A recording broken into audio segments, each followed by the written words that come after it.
Chers Quissacoises, chers Quissacois, mesdames et messieurs, après une année 2020 particulièrement éprouvante à bien des égards, marquée par une crise sanitaire à l'échelle mondiale, que l'année 2021 soit ainsi meilleure, plus heureuse et moins anxiogène.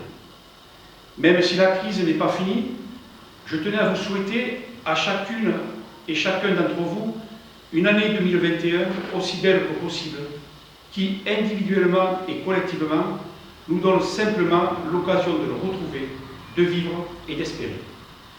La période des vœux est une tradition. Vous savez à quel point il est important de nous retrouver lors de ce moment de cérémonie des vœux, pour partager, pour échanger simplement sur les bons moments de l'année écoulée, se projeter sur l'année à venir et donner de la lisibilité à l'action municipale. C'est aussi l'accueil des nouveaux arrivants qui ont fait le choix de s'installer sur notre commune. Cette année, la crise sanitaire ne nous a pas permis de maintenir ce lien de proximité entre vous et nous. C'est pour cela que j'ai souhaité m'adresser à vous par cette vidéo. Si les nouvelles contraintes du moment peuvent ralentir certains projets, nous faisons en sorte que cela ait le moins d'impact possible. Tout en restant vigilant et patient, il faut avancer et préparer l'avenir. Nous avons besoin de nous projeter, d'écrire un lendemain plus souriant. C'est ce à quoi notre équipe s'emploie, vous préparer les nombreux rendez-vous qui ont rythmé cette année et porté les dossiers structurants pour votre quotidien. Comme je vous le disais, l'équipe municipale est au travail. Les réflexions s'engagent et le programme de travaux pour le mandat à venir a commencé. L'année 2021 sera ponctuée par la fin des travaux du parvis et abord de l'église Saint-Faustin-Saint-Jovite, mais verra également le commencement de la deuxième tranche du quartier de Vielle, qui intégrera les rues du Chemin Neuf, du Cap de Vielle, de l'Abreuvoir et de la Traversière, ainsi que la création de 2 parkings, un rue du Chemin Neuf et l'autre rue de l'Abreuvoir. Nos aînés, ainsi que les tout-petits, ne seront pas oubliés. Enfin, les travaux de l'EHPAD sont programmés pour la fin du premier trimestre. Cet établissement proposera 54 lits, un accueil de jour et un secteur dédié à l'accueil des personnes atteintes de pathologie de type Alzheimer. Comme vous avez pu le remarquer, les travaux du groupe scolaire ont bien débuté, avec certes quelques semaines de retard, mais tout ceci sera opérationnel pour cette fin d'année.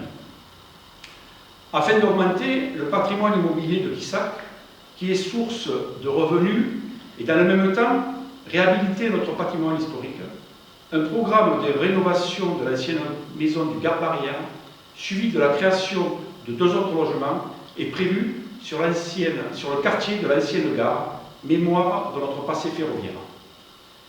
Notre politique adoptée le mandat dernier sur la gestion des réseaux viaires et secs continue. En effet, un programme annuel pour l'entretien de nos chemins communaux et la mise à discrétion des réseaux secs, qui sont les lignes téléphoniques et électriques, sera mis en place. La maîtrise de l'éclairage public est une source importante de réduction de consommation électrique. La vétusté des installations est à la principale cause de surconsommation.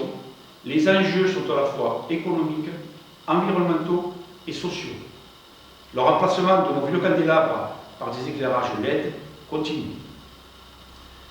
L'avenir de Quissac passe aussi par des challenges et des reconnaissances de nos partenaires qui sont les garants de nos montages financiers pour mener à bien nos projets. Après la reconnaissance de la région Occitanie sur le dossier Bourg-Centre, notre ville est maintenant lauréate du programme Petite Ville de demain, programme de l'État qui vise à accélérer les projets de territoire en révélant le potentiel des petites villes pour des territoires de cohésion au cœur de la relance. Il va de soi que ces reconnaissances, qui ne sont pas dues au hasard, faciliteront dorénavant le financement de nos projets. En dépit de ce contexte toujours troublé, vous l'avez bien compris, Quissac change, Quissac avance, et notre mission est d'accompagner ce changement, mais surtout de l'anticiper. L'année 2020 est terminée, et ce n'est pas dommage. Mais n'oublions pas celles et ceux qui ont été emportés par la maladie. qui ont perdu un proche, qui ont été confrontés à ce virus. N'oublions pas également toutes celles et tous ceux qui étaient en première ligne, le personnel soignant et assimilé, les gendarmes, les pompiers, tous ceux qui ont permis à la vie de continuer. Pour conclure, je voudrais remercier toutes celles et ceux qui nous ont permis d'avancer et de réaliser nos projets. L'État, le conseil régional, le conseil départemental, la communauté de communes, ainsi que tous nos partenaires, entreprises et bureaux d'études.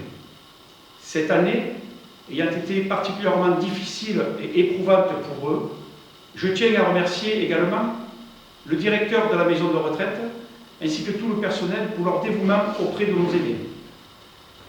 Les directrices des écoles, le principal du collège, le syndicat du cirque, ses élus et son personnel, ainsi que tout notre personnel des services de la mairie. Enfin, je remercie chaleureusement les forces vives qui œuvrent au développement de la commune, les commerçants, les artisans, ainsi que les nombreux bénévoles du milieu associatif, tous privés depuis de longs mois de l'exercice de leur métier ou de leur activité. Il faut garder l'espoir, l'envie et la détermination.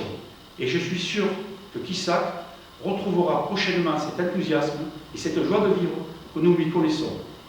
Restez prudents, prenez soin de vous et de vos proches.